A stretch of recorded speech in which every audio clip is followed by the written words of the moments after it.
The Girl with Green Eyes. Greg is a porter at the Shepton Hotel in New York. After work, he always goes for a coffee across the street. A girl is sitting in the coffee shop near the window. "It's her again," thinks Greg. "She's here every afternoon. I'm going to say hello." Greg goes into the coffee shop and gets a coffee. Then he goes across to the girl's table. "Hi," he says. "I'm Greg. Can I sit with you?"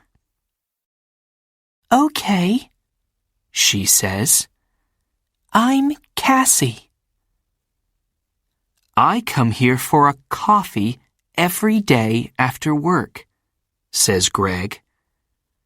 "I'm a porter at the Shepton Hotel." He smiles. "You have beautiful green eyes." "Have I?" she says. She doesn't smile. "Is something wrong, Cassie?" he asks. "You don't look very happy." It's nothing," she says. "Tell me," says Greg. "Maybe I can help." "Well," she begins. "Go on," says Greg. "My stepfather is staying at the Shepton Hotel," she says. "He has my sketchbooks. I'm an artist. When I ask him to give them to me, he says, 'No, I want you to come back home to Boston.'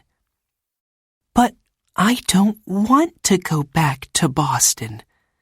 He's not nice." "How long is he going to be at the hotel?" asks Greg. 2 more days, says Cassie. "He's in room 724. "Maybe I can get the sketchbooks for you," says Greg. "Maybe I can get into his room." "Can you?" she says. "Meet me here tomorrow afternoon at 4:30, says Greg. "Okay, thank you," says Cassie. "Thank you very much." She looks at her watch. "I've got to go now. See you tomorrow." When Cassie gets back to her hotel room, she makes a telephone call. "Hello?" she says. "It's me. It's okay. The boy's going to do it." "Yes, I'm going to get them from him tomorrow afternoon." "Okay, I can meet you there the morning after, at 10 a.m.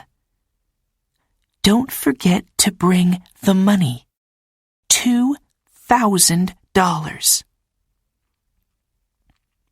Next morning, Greg arrives at work early.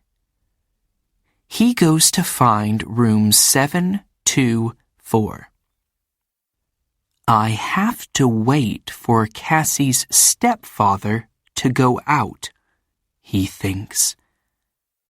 "I don't know his name, but it doesn't matter." Greg watches the door of room 724. he sees the girl come to clean the rooms. Some minutes later, a man comes out of room 724.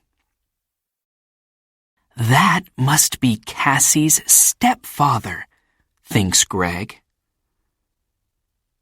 He waits for the man to leave and for the cleaning girl to go into room 724.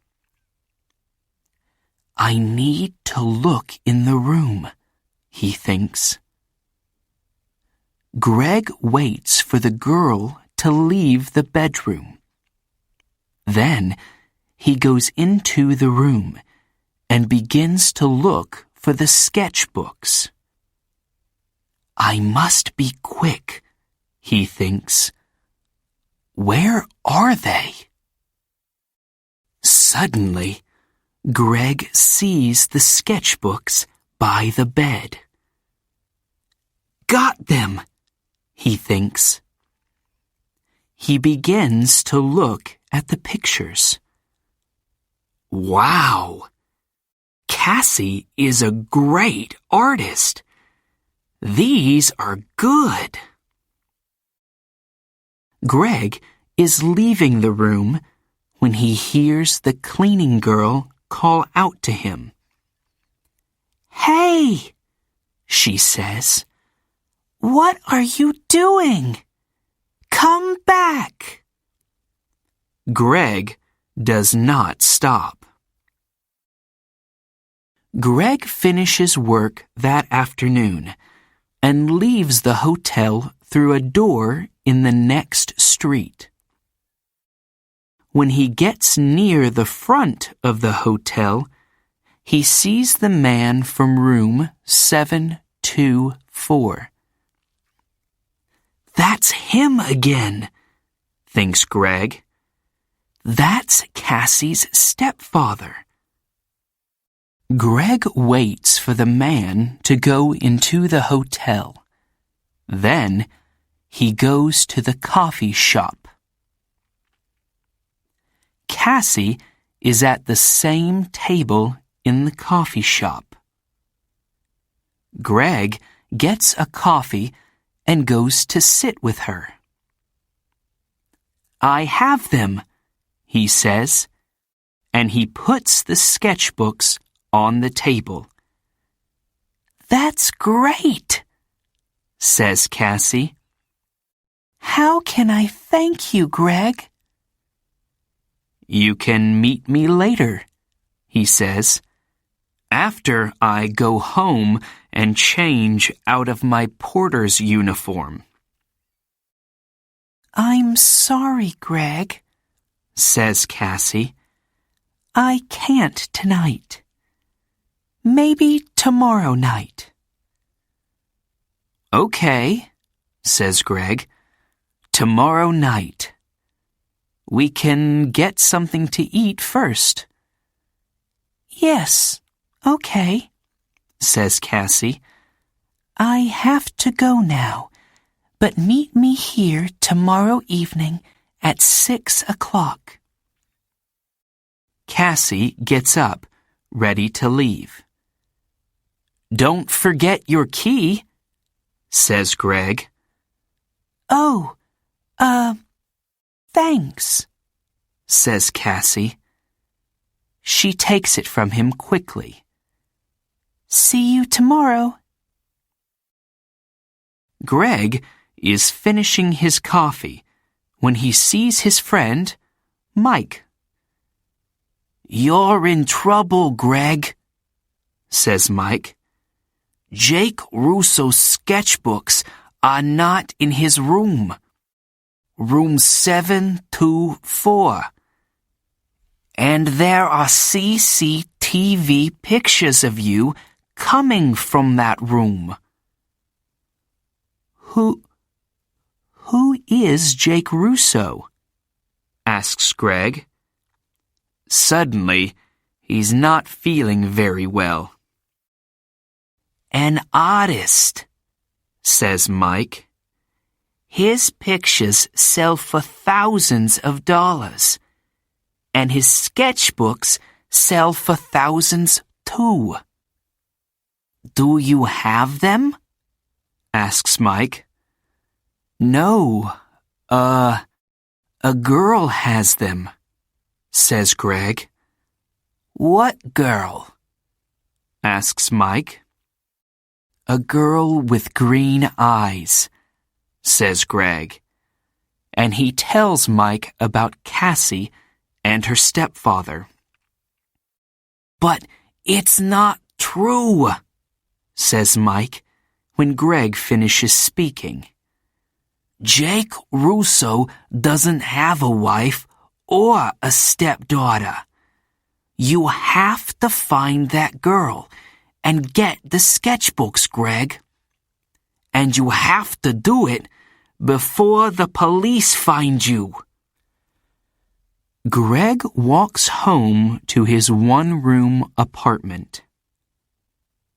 How am I going to find her? He thinks. She has Jake Russo's sketchbooks now, so she's not going to meet me again. Is she going to sell them for a lot of money? There is a police car in the street, next to Greg's apartment. Oh no! He thinks. They're waiting for me. I can't get into my apartment now. That night, Greg sleeps on a train in the subway. But early the next morning, "Hey, you," says a man. He's the subway cleaner. "Get up. You can't sleep here all day." Sorry, says Greg. People are arriving to get their trains now. One of them stops and looks at a photograph in his newspaper, and then at Greg. It's him, thinks the man. It's the young man in the newspaper photograph. The police are looking for him. Suddenly, Greg sees the man looking at him. And he sees his picture on the front of the man's newspaper. I have to get out of here quickly, he thinks. The man with the newspaper finds a policeman. It's him, he tells the policeman. The hotel porter. Hey, you, the policeman calls to Greg. Greg runs. Stop, calls the policeman. Greg doesn't stop. I have to get out of this uniform, thinks Greg. People know I'm the porter. Maybe Mike can give me something different to wear.